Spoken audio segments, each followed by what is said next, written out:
Il n'a encore que 40 ans, mais il pense déjà à sa succession. Le leader nord-coréen Kim Jong-un serait en train de préparer sa fille, une adolescente dont on ignore encore l'âge, à prendre à la relève. Alors, pas tout de suite évidemment, mais ce serait elle, en tout cas, qui devrait un jour arriver au pouvoir, selon les renseignements sud-coréens. On en parle toujours avec Renaud Girard et le général Dutarte, mais également avec Pierre Rigoulot qui se trouve à distance. Bonjour à vous, vous êtes spécialiste de la Corée du Nord et des régimes communistes. Alors justement, ce que nous disent les renseignements sud-coréens, c'est que Kim Jo-hae, c'est son nom, j'espère que je le prononce bien en tout cas, est en train d'être éduquée comme une héritière. Mais cette jeune fille, même si on ignore son âge, on sait qu'elle est adolescente, c'est très tôt.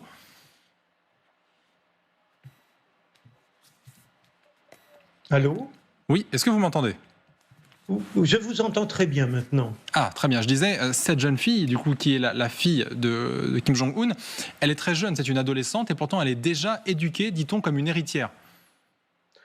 Oui, il faut quand même savoir que il y a d'autres personnes qui sont évoquées lorsqu'on parle de la succession de Kim Jong-un. Et il y a la sœur de Kim Jong-un, par exemple, Kim Yo-jung. Il y a également cette jeune fille, en effet, cette très jeune fille. Comme vous pouvez le voir sur la photo, elle a aux alentours de 13-14 ans et par conséquent, elle est encore loin d'être une héritière. Et puis, on est quand même dans une famille très particulière.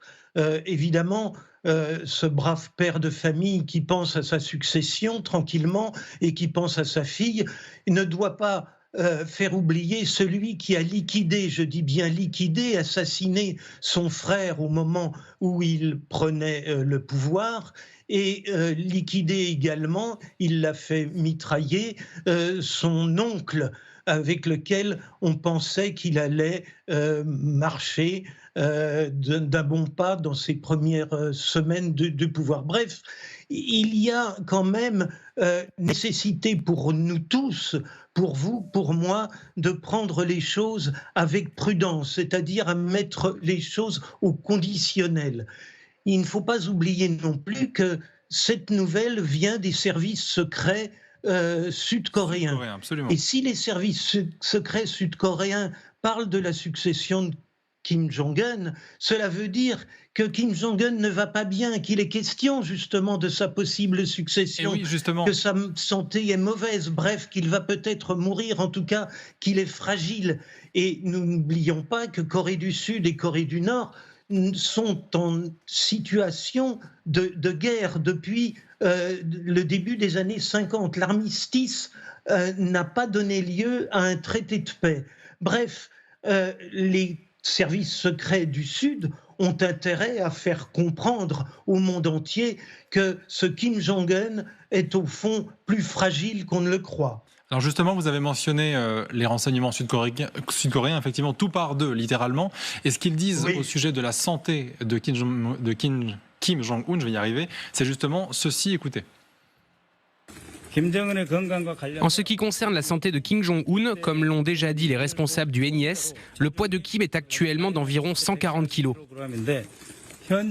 Cela est probablement dû au stress, à une consommation excessive de tabac et d'alcool. Nous nous sommes concentrés sur l'hypothèse selon laquelle la Corée du Nord a du mal à gérer sa santé avec les substances médicinales existantes. Certains signes indiquent qu'ils sont à la recherche de nouvelles substances médicinales. Bon, on voit très bien, Renaud Girard, qu'il n'a pas forcément une hygiène de vie extrêmement saine. Malgré tout, ce qu'on veut faire là, c'est un peu ce qui est comparable au roi. En fait, on essaye de parer à toute éventualité en désignant dès maintenant le successeur pour s'assurer que ce sera bien lui qui reprendra le flambeau et surtout qu'il puisse être éduqué aux choses, aux dossiers, en fait, dès maintenant. Bien, ce qui est extraordinaire dans ce régime communiste, c'est quand même l'hypocrisie absolue, parce que le communisme prétend en fait redonner le pouvoir au peuple. C'est ce qu'ils ont toujours dit. Et là, ils installent une monarchie absolue, une dynastie absolue, une dynastie et une monarchie absolue. Puisqu'en fait, cette jeune personne qu'on a vue, c'est l'arrière-petite-fille du Kim communiste révolutionnaire qui a installé, qui a fondé, avec l'aide évidemment de la Russie, de l'Union soviétique en 1945, puis de la Chine quand elle est devenue communiste en 1949, qui a fondé la Corée du Nord et qui a provoqué d'ailleurs la guerre de Corée contre la Corée du Sud. Mais la Corée du Sud a pu survivre grâce à l'aide occidentale, à l'aide américaine. Et il y a eu cet armistice effectivement de 1953. C'est un conflit gelé depuis cette époque. D'ailleurs, on se demande si l'Ukraine va pas finir de la même manière. Alors, est-ce que cette jeune personne est capable de tenir le pays, parce que quand même... en l'état, à 13 ou 15 ans, c'est pas sûr. C'est pas sûr. Alors, est-ce que le dictateur va mourir bientôt? Bon, il y a des gros qui survivent quand même plus longtemps. Le communiqué des services secrets sud-coréens sont un petit peu naïfs. Le fait que il manque peut-être de certains médicaments en Corée du Nord n'empêche pas quelqu'un de faire un régime, et il y en a d'autres d'ailleurs qui ont l'air très bien portants sur la photo. Mais c'est un régime très, très particulier. Celle qui semble la plus intelligente et qu'on regrette de ne plus voir beaucoup, c'est la sœur. On va en parler dans quelques minutes. Ouais. Voilà. Général. Oui, mais moi aussi ça m'interpelle, c'est le régime communiste qui se transforme en dynastie monarchique.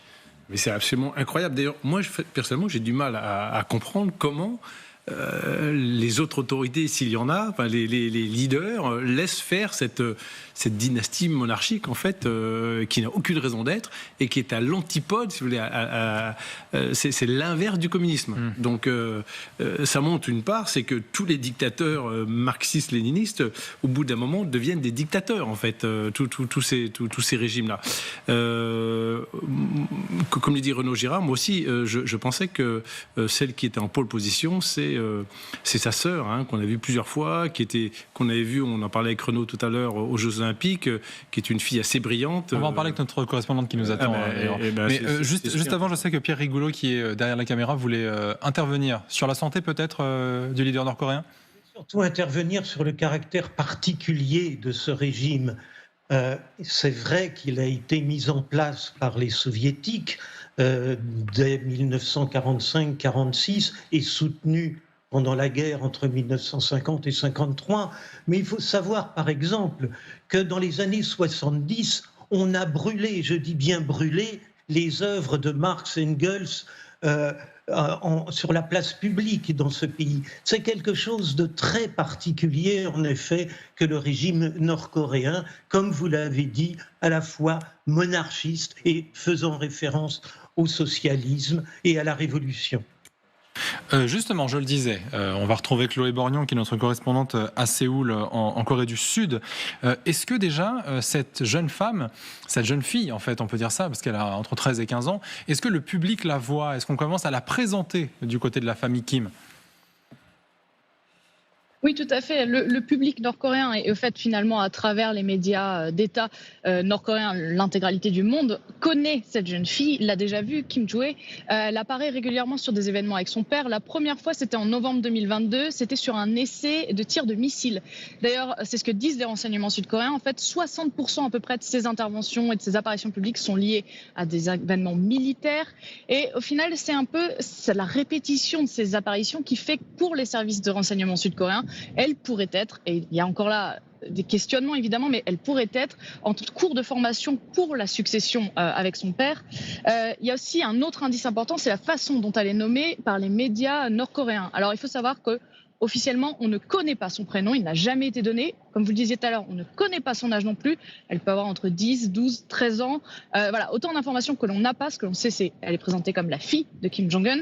Elle est aussi appelée la plus aimée, l'étoile du matin de la Corée. Et surtout, depuis assez récemment, en fait, les médias nord-coréens l'appellent aussi Pyongdo, donc ce serait traduit par la guide ou la personne qui monte la voie vers le combat révolutionnaire, pour rester dans le caractère socialiste et communiste de ce régime. Et en fait, c'est le nom qui est souvent donné aux dirigeants depuis le grand-père de Kim Jong-un et aux successeurs. C'est ça qui fait dire en fait au régime, au renseignement sud-coréen, qu'elle pourrait être l'éventuel successeur de Kim Jong-un. C'est effectivement un faisceau d'indices, comme on dit, mais pour autant, ça n'est pas la seule possibilité. Il y a d'autres noms qu'on commence à évoquer. Oui, comme vous le disiez, il y a la sœur cadette de Kim Jong-un, Kim Yo-jong. Alors elle est apparue depuis déjà beaucoup plus longtemps. Elle a fait pendant un temps la représentation de la Corée du Nord à l'étranger, notamment aux Jeux Olympiques de Séoul. Récemment, en fait, on la voit surtout, notamment en Corée du Sud, on l'aperçoit assez régulièrement, dans un caractère beaucoup plus belliqueux, beaucoup plus martial. C'est elle qui profère des menaces contre la Corée du Sud et contre les États-Unis notamment. Ça permet à son frère d'éviter d'avoir à répondre aux deux pays de manière régulière. Il y a une autre possibilité, évidemment, ce serait le frère de Kim Yoo-jae, son frère dont on ne sait pour le coup absolument rien. Et en fait, Kim Joo-jae serait en fait une sorte d'élément qui prendrait la lumière pour permettre à son frère de rester caché. En tout cas, ce qui est sûr, c'est que, c'est ce qu'on disait, le régime est quand même fondé sur cette lignée des Kim, sur une hérédité absolue de la famille Kim qui serait sacrée, qui est la seule à même de mener et de diriger la Corée du Nord.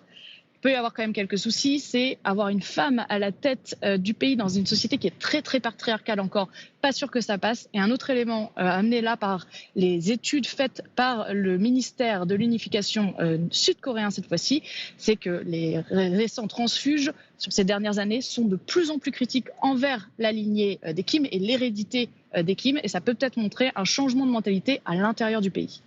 Merci beaucoup. Alors, Pierre Rigoulot, c'est très intéressant cette question justement de la perception du public, parce qu'on nous dit aussi que commencer à présenter un petit peu la fille de Kim Jong-un, c'est une manière de la tester auprès du public.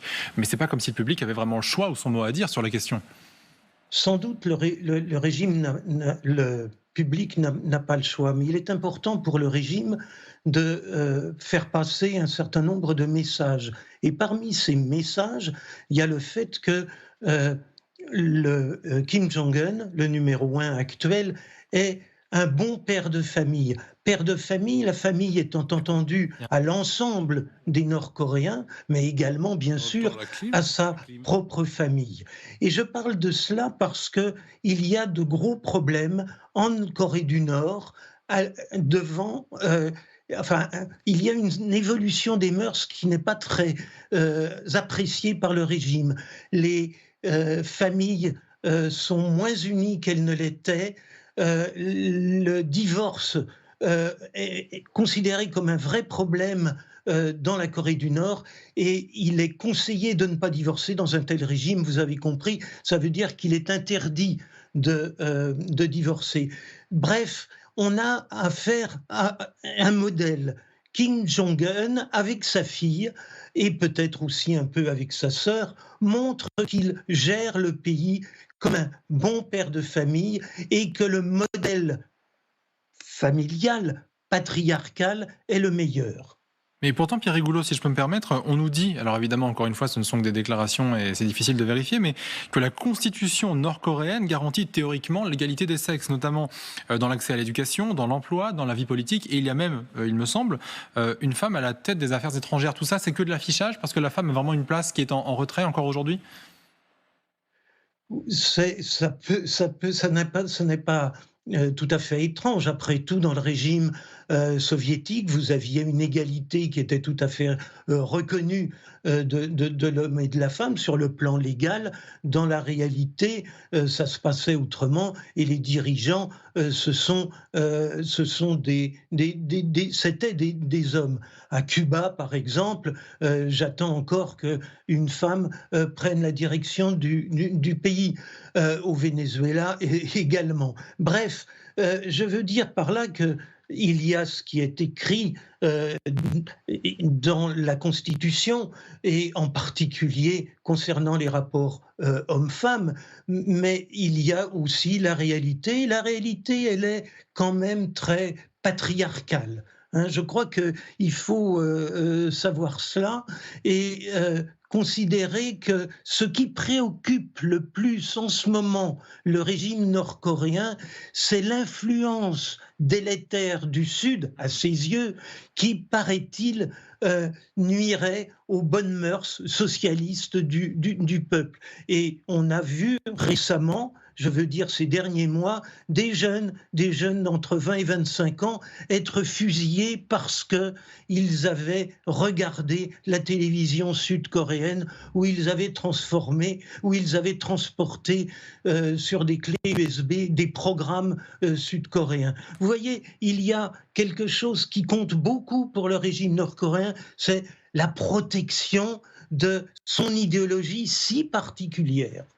Effectivement, et comme quoi un pays n'est jamais vraiment totalement hermétique. Renaud Girard, il y a, on l'a dit, cette fille dont on ignore l'âge, il y a peut-être un de ses frères quelque part qui serait né, là aussi, selon les renseignements sud-coréens, en 2010. Il y en a peut-être d'autres. Tout est extrêmement secret, déjà de manière générale dans ce pays, mais surtout concernant la vie de cette fameuse dynastie des Kim.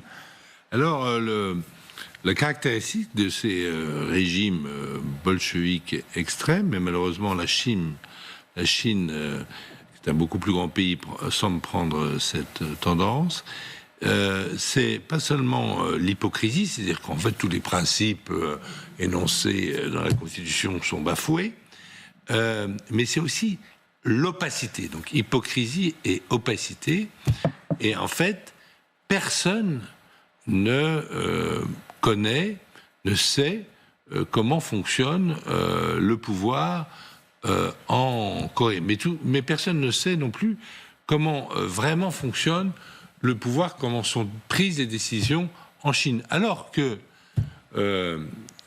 si vous voulez comprendre la société américaine, que vous pouvez très bien d'ailleurs critiquer, mais tout est transparent. Et ça fait d'ailleurs une force assez importante d'être transparent.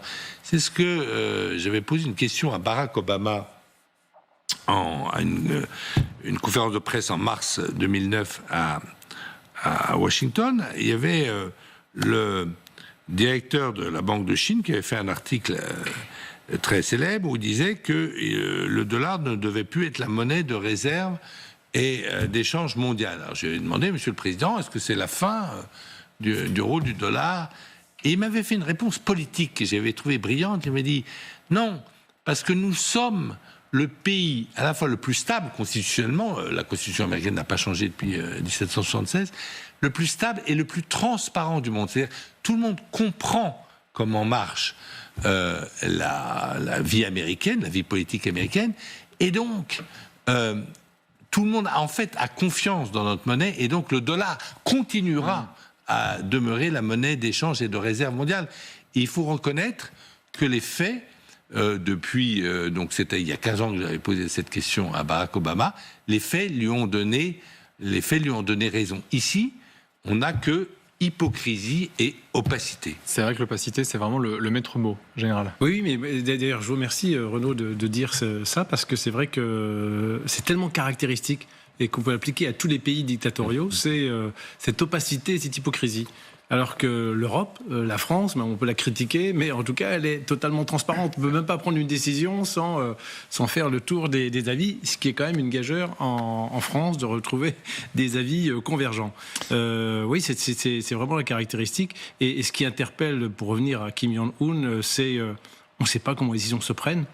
La seule chose qu'on sache, c'est que c'est lui qui est là, c'est lui qui parle, c'est lui qui menace en permanence, c'est lui qui décide d'exercices militaires, c'est lui qui prône toujours plus d'armement, c'est lui que l'on voit évidemment au président Poutine, mais à l'étranger, mais on ne sait absolument pas comment ça se passe derrière. Et on ne sait pas non plus quel est son état de santé. On a déjà commencé à en parler, Pierre Rigoulot, parce que c'est vrai, on le dit en mauvaise santé, mais même si il devait mourir demain, comment imaginer que sa fille, quel que soit son âge, entre 13 et 15 ans, puisse reprendre le flambeau? Il y aurait bien une certaine forme d'intérim, une régence peut-être par quelqu'un qui est déjà proche de lui au pouvoir? Oui, c'est pour ça que tout à l'heure, je vous parlais des premiers mois, des premiers pas de Kim Jong-un au pouvoir. On pensait qu'il était trop jeune déjà et qu'il aurait l'appui de son oncle, Kim Jong-taek, et que son oncle l'aiderait à avancer. Il a été, à la grande surprise de tout le monde, exécuté sur ordre de Kim Jong-un. Donc vous avez raison, on ne connaît pas très bien comment se décident les choses au sommet du pouvoir nord-coréen. Mais notez aussi que le pouvoir nord-coréen justifie cette opacité, ce brouillard, même autour de la santé du numéro 1, par le fait qu'ils sont en guerre. Je crois que la Corée du Nord ou la péninsule coréenne, dans son ensemble, ne peuvent être comprises que si l'on pense bien à ça. Ils sont encore en guerre.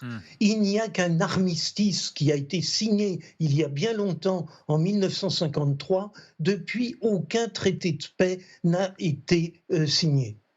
Pierre Rigolo, ça peut paraître un peu trivial, mais on saurait visiblement, parce qu'encore une fois, tout est très opaque, où Kim Jong-un passerait ses vacances. Apparemment, il les passerait sur un méga yacht, l'un de ces méga yachts, parce qu'il en a plusieurs, au large de la Corée du Nord. Il a d'ailleurs 4 yachts qui ont été obtenus dans les années 90, mesurant entre 50 et 80 mètres de long, acquis avant les sanctions mises en place en 2006.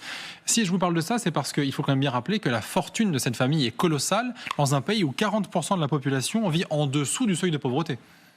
Oui.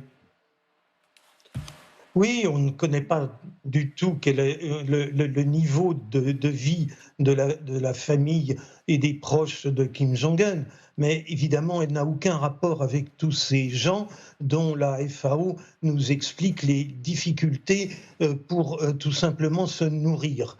Je pense que les sanctions sont contournées, détourné et contourné avec l'aide de la Russie actuelle et de la Chine, et il peut acquérir du matériel qu'il désire, des voitures luxueuses qu'il désire, et aujourd'hui encore, il peut remplacer, à mon avis, son yacht. Je veux dire que les sanctions, aujourd'hui, ne sont pas efficaces. Elles ne sont pas efficaces parce que les pays même qui l'ont signé, c'est-à-dire la Russie et la Chine, ferment volontairement les yeux pour protéger ce régime nord-coréen. Oui, mais le peuple, lui, de son côté, en effet, il est très pauvre. En tout cas, une grande partie est très pauvre. Et d'ailleurs, Kim Jong-un reconnaissait lui-même qu'il était compliqué pour sa population de se nourrir. Donc aujourd'hui, on a d'un côté un leader ultra riche et de l'autre une population qui continue en plus de s'appauvrir.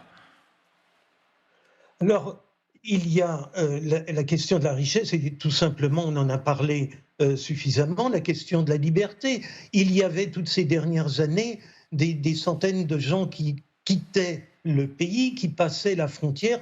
Aujourd'hui, le nombre de réfugiés est tombé, non pas parce que les conditions de vie en Corée du Nord se sont améliorées, mais tout simplement parce que on a fait de cette frontière une barrière tout à fait infranchissable avec des moyens électroniques perfectionnés. Bref, il ne s'agit plus de graisser la patte d'un gardien ou d'un garde-frontière pour s'enfuir vers la Chine, considéré comme un paradis à côté de la Corée du Nord. Aujourd'hui, il est très difficile de fuir hors de la Corée du Nord. Il y en a quelques-uns qui y parviennent malgré tout et qui racontent, en effet, que la situation ne s'améliore pas. Merci beaucoup Pierre Rigolo d'avoir été en direct avec nous. Merci beaucoup à Renaud Girard et à Patrick Dutartre de nous avoir accompagnés ce matin.